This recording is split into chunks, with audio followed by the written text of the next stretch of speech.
can you smell that? Can you feel it in the air? It's some BS.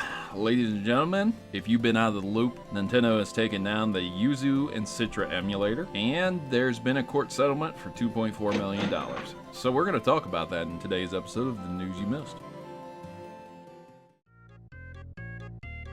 Oh yes, Yuzu, the Nintendo Switch emulator, and Citra, the 3DS emulator, and mind you, really the only good 3DS emulator, has been taken down. So I'm gonna go ahead and read a little bit of the letter, and then we're gonna explain the situation, and then we're just gonna go into the details of everything that has occurred, and yeah, that's gonna be the episode. Hello, Yuzuers and Citra fans. We write to inform you that Yuzu and Yuzu support of Citra are being discontinued effective immediately. Yuzu and its team have always been against piracy. We started the projects in good faith and a passion for Nintendo consoles.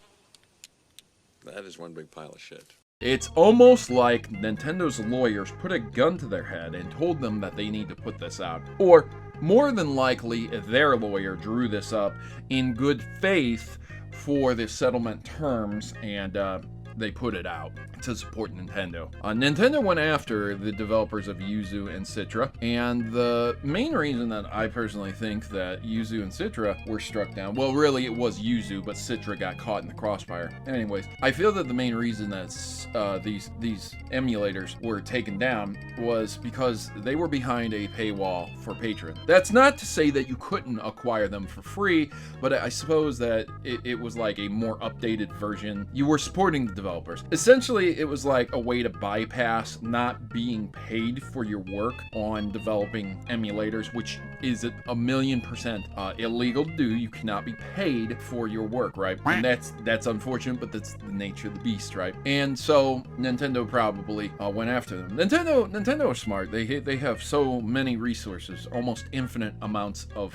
money to throw at said resources. And the most wild thing in the world is that people defend these actions, right? Like, this is not a good thing. This is not a good thing no matter what. Even if Nintendo was legally allowed to do such thing, right? They are legally allowed to take this down because they were circumventing the system and profiteering from their emulator development, okay? So even if this is the legal thing to do, it doesn't set a good precedence. Not only that, many other emulators have not been taken down by Nintendo, which again, support the argument that it probably was because of Patron. Now, I don't know the particular details, and I'm sure ultimately there were a lot of reasons if they decided to settle outside of court, and they settled for around $2.4 million that they have to pay back to Nintendo in damages. But another reason that this occurred is that a lot of people are speculating when Breath of the Wild came out, Tears of the Kingdom, they were developing ROMs for that before the game was even out. So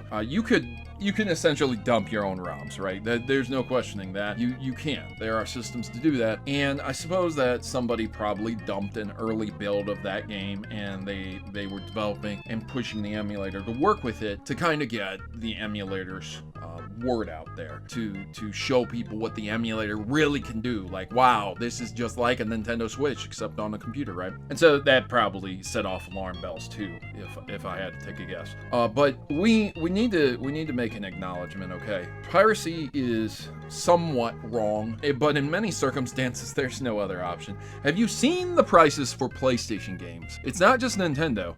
We have some of the better PlayStation games in existence: Mega Man, Legends 2, Xenogears, Silent Hill, Resident Evil 3 Nemesis. Look at these prices, man. And this isn't an exaggeration. The market is absolutely insane. It's also applying to things like the Game Boy, the DS. Like, we have Pokemon Black 2 being for $350. I mean, you might be able to get it cheaper.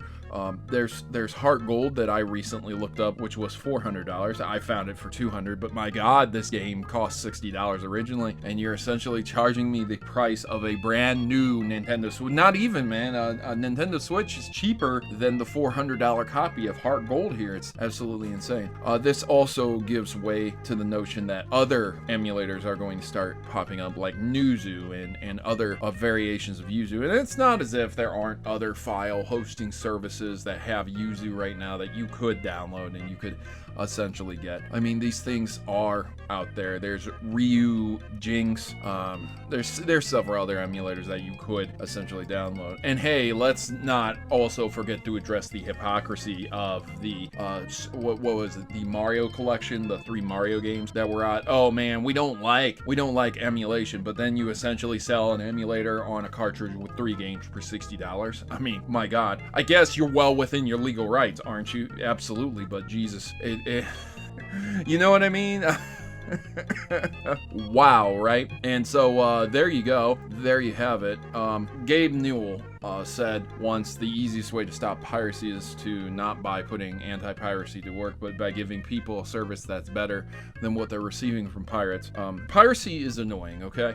Piracy sucks. You get online and you try to find clean ROMs, clean emulators, and you hope to God that you don't get a virus, and you hope to God somebody isn't watching you, that your information isn't being tracked and sold on the dark web and the deep web. And the risk is very, very small, right? It's very, very low. But it's just like anything else, it's a risk, right? So if Nintendo actually offered a service that was better than doing that, I'm 1,000,000% sure people would subscribe to it. If Nintendo Online just had like all of these games available for you to play, I mean, I guarantee you people would subscribe to it a hell of a lot more than what they do now, instead of drip feeding us a few games. Like, my god, man, I have a hacked NES and SNES Classic, okay? They're modded. Together, they have 1,100 games on them. I mean, it was not hard to do. It was not hard to get. If I look at my file system, I have so many games. I have so many ROMs, and somehow people in their own spare time can figure out how to make these games work perfectly fine, but Nintendo just can't.